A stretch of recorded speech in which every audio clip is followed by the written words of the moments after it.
આ વિડીયોમાં એકદમ બાર જેવા સ્વાદવાળી પનીર ભુરજી બનાવવાની પૂરી રીત બતાવી છે અને એક એવી સ્પેશિયલ પેસ્ટ બનાવી છે જે ઉમેરવાથી જે પણ પનીર ભુરજી ખાશે તે તમારા વખાણ કરતા નહીં થાકે. તો ચોક્કસ ઘરે બનાવજો અને વિડીયો પસંદ આવે તો લાઈક આપી રૂપલ્સ ટેસ્ટી ટિપ્સને સબસ્ક્રાઇબ જરૂર કરજો. Happy cooking, enjoy eating. સૌથી પહેલા આપણે એક પેસ્ટ બનાવીએ. એક બાઉલ લીધું છે અને અડધો કપ જેટલું મોળું ઘાટું દહીં લીધું છે. થોડું દહીં મોળું લેવાનું છે. 2 ટીસ્પૂન જેટલું કાશ્મીરી લાલ મરચું એડ કરીએ. 1/4 ચમચી જેટલી આપણે હળદર એડ કરીએ. 1 ટીસ્પૂન જેટલું ધાણા જીરું એડ કરીએ. અડધી ટીસ્પૂન ચાટ મસાલો એડ કરીએ. 1 ટીસ્પૂન પાઉંભાજી મસાલો એડ કરીએ. આ મસાલાથી બહુ જ સરસ ટેસ્ટ આવશે.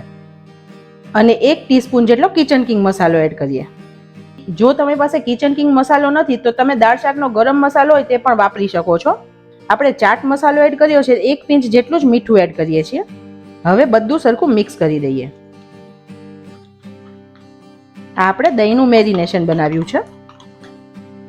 આનાથી સ્વાદ એકદમ ઢાબા જેવો આવશે અને એકદમ મસ્ત ટેસ્ટી સબ્જી તૈયાર થશે.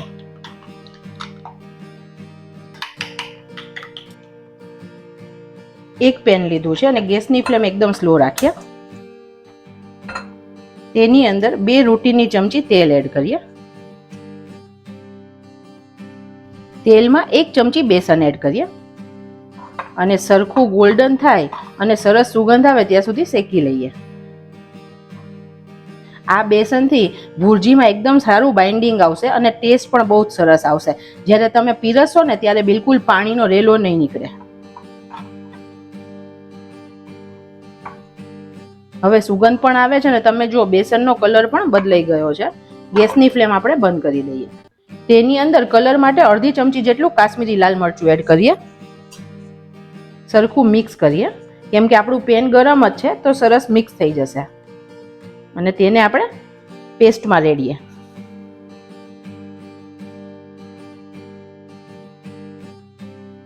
ને બધું સરખું મિક્સ કરી દઈએ.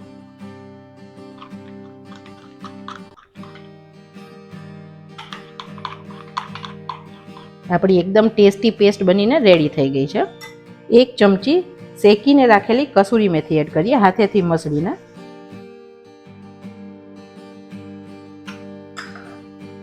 બધું સરખું મિક્સ કરી દઈએ. 1 લીલું મરચું, 4 કળી લસણ અને 2 ઇંચ આદુના ટુકડાની પેસ્ટ બનાવી લઈએ. 200 ગ્રામ જેટલું ફ્રેશ પનીર લીધું છે. તેના 2 ટુકડા કરી લઈએ અને ઝીણી જે છીણી હોય આપણા ઘરમાં તેનાથી તેને ખમણી લઈએ.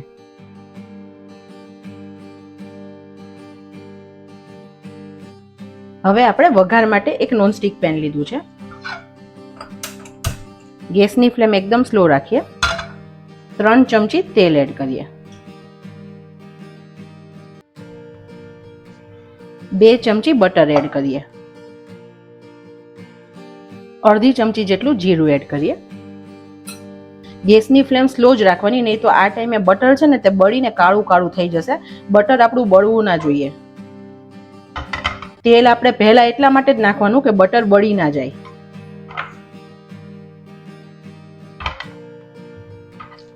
હવે બટર ઓલમોસ્ટ આપણું મેલ્ટ થઈ ગયું છે અને જીરું પણ આપણું ડાર્ક કલરનું થઈ ગયું છે. 3 નંગ એટલે કે 1 કપ જેટલી ઝીણી સમારેલી ડુંગળી છે તે એડ કરીએ. ડુંગળીને તમે ચોપરમાં ચોપ પણ કરી શકો છો અને પેસ્ટ પણ બનાવી શકો છો. પણ જ્યારે પનીર ભુરજી બનાવીએ ને તો તેમાં થોડી ડુંગળી ટમેટાનો ક્રંચ આવવો જોઈએ, એટલે થોડું ચાવવામાં આવવું જોઈએ તો સરસ લાગે છે. તો અત્યારે આપણે ઝીણી સમારીને લીધી છે. ગેસની ફ્લેમ હવે આપણે મીડિયમ કરી દઈએ છીએ.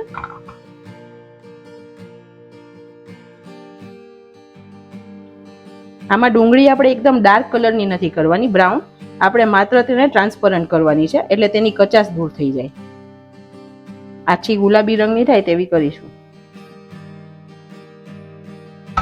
આ સબ્જી એકવાર રસોડામાં બનશે ને તો બધા જે રૂમમાં બેઠા હશે ને ત્યાંથી રસોડામાં પૂછવા આવશે કે આજે કઈ સબ્જી બનાવો છો. એટલી મસ્ત સુગંધ આવશે અને ટેસ્ટમાં પણ નાનાથી લઈ મોટા બધાને ભાવશે. અને આને તમે રોટી, પરોઠા, નાન, કુલચા ગમે તેની સાથે જમી શકો છો. બ્રેડ સાથે પણ મસ્ત લાગે છે. આપણે એવું વિચારી કે આટલું તેલ અને બટર નાખીને સબ્જી બનાવવાની શું જરૂર છે, પણ આપણે જ્યારે બહાર ખાઈએ છીએ ને ત્યારે કેટલા પ્રમાણમાં શું વાપર્યું છે ને તે નથી જોતા, તેનો માત્ર ટેસ્ટ જોઈએ છે. તો અત્યારે ઘરમાં તો આપણે જેટલી જરૂર હોય ને તેટલા પ્રમાણમાં નાખીને જ બનાવીએ છીએ. હવે આપણી ડુંગળી ટ્રાન્સપરન્ટ થઈ ગઈ છે. આદુ, મરચાં અને લસણની પેસ્ટ એડ કરીએ. ગેસની ફ્લેમ હવે સ્લો કરી દઈએ. આદુ, લસણ, મરચાં નાખો ને પછી 1 મિનિટ પછી બહુ સરસ એરોમા એટલે કે સુગંધ આવશે અને ત્યારે તમને ખબર પડશે કે હવે લસણની કાચી સ્મેલ નથી આવતી, હવે સરસ સતળાયેલી સ્મેલ આવે છે. ત્યાં સુધી આપણે થવા દેવાનું.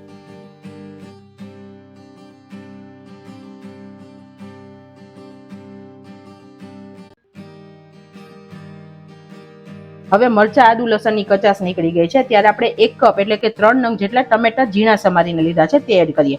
જેટલી ડુંગળી લઈએ તેટલા જ ટમેટા લેવાના છે. અત્યારે ટમેટાના ભાગનું 1/4 ચમચી જેટલું મીઠું એડ કરી દઈએ, જેથી ટમેટા જલ્દીથી સોફ્ટ થઈને ચડી જશે.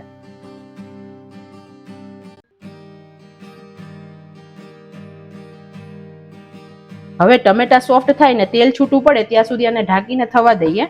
વચ્ચે 1 થી 2 વાર 1-2 મિનિટે હલાવી લેવાનું, જેથી નીચે ચોંટી ના જાય.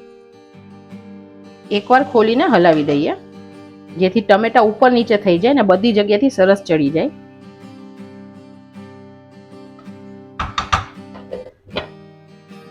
હવે આપણે ખોલીને ચેક કરીએ. સરસ તેલ પણ છૂટું પડી ગયું છે અને ટમેટા પણ એકદમ સરસ સોફ્ટ થઈ ગયા છે.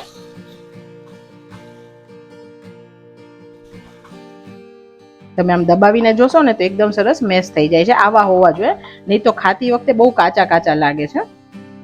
ગેસની ફ્લેમ સ્લો કરી અને દહીંની પેસ્ટ એડ કરીએ.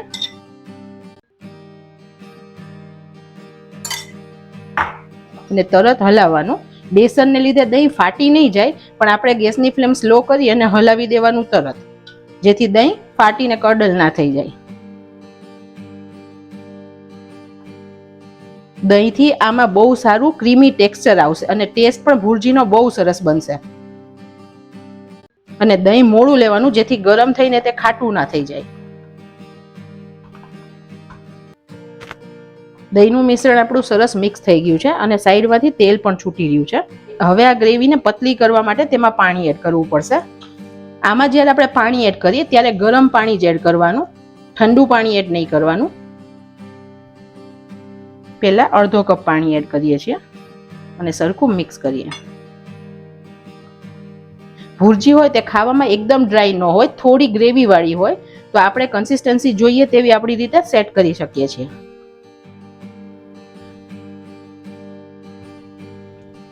ફરીથી આપણે ચલાવતા ગ્રેવી થોડી થીક થઈ છે, કેમ કે આપણે બેસન નાખ્યું છે. તો આપણે જે પાણી લીધું હતું તેમાંથી અડધો કપ જ વાપર્યું હતું, તો બીજું હજી અડધો કપ જેટલું પાણી એડ કરી દઈએ. હું પણ 1/4 ચમચી જેટલું મીઠું એડ કરું છું, કેમ કે આપણે પાણી નાખ્યું તો તે ફીકું પડી જશે. હવે આને મીડિયમ ગેસની ફ્લેમ પર ઢાંકીને 2 થી 3 મિનિટ થવા દઈએ. હવે ગ્રેવી સરસ ઉકળી ગઈ છે, તેલ પણ ઉપરથી છૂટું પડી ગયું છે અને સરસ સુગંધ આવે છે. અને તમે જુઓ, કન્સિસ્ટન્સીમાં પણ એકદમ પતલી નથી. હજુ આપણે પનીર નાખશું તો તેની કન્સિસ્ટન્સી એકદમ પરફેક્ટ થઈ જશે. આપણે ગ્રેટ કરેલું પનીર એડ કરીએ. ફ્રેન્ડ્સ, આપણે આવી બધી સબ્જી ખાવા માટે હંમેશા રેસ્ટોરન્ટ કે સ્ટ્રીટમાં જઈએ છીએ.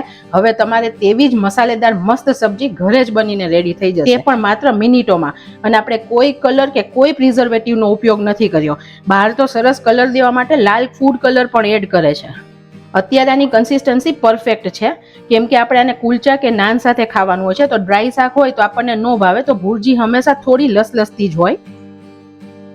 લાસ્ટમાં આપણે 1 ચમચી બટર એડ કરીએ. તમારી પાસે ઘરની મલાઈ હોય તો તમે ઘરની મલાઈ પણ એડ કરી શકો છો, તો તમારે બટરને સ્કીપ કરવાનું. આને ઢાંકી અને 1 મિનિટ માટે માત્ર થવા દઈએ. આપણે ખોલીને ચેક કરીએ. વાવ ફ્રેન્ડ્સ, શું મસ્ત બની છે ને શું સરસ સુગંધ આવે છે. કલર પણ એકદમ બેસ્ટ બન્યો છે. સરખું બધું આપણે મિક્સ કરી દઈએ. હજુ આ થોડું પડ્યું રહેશે ને 15-20 મિનિટ તો હજી ઘટ થશે. તો અત્યારે કન્સિસ્ટન્સી પરફેક્ટ છે. ઉપરથી આપણે કોથમીર એડ કરીએ. આપણી બેસ્ટ પનીર ભુરજી બનીને રેડી છે. ગેસની ફ્લેમ બંધ કરીએ.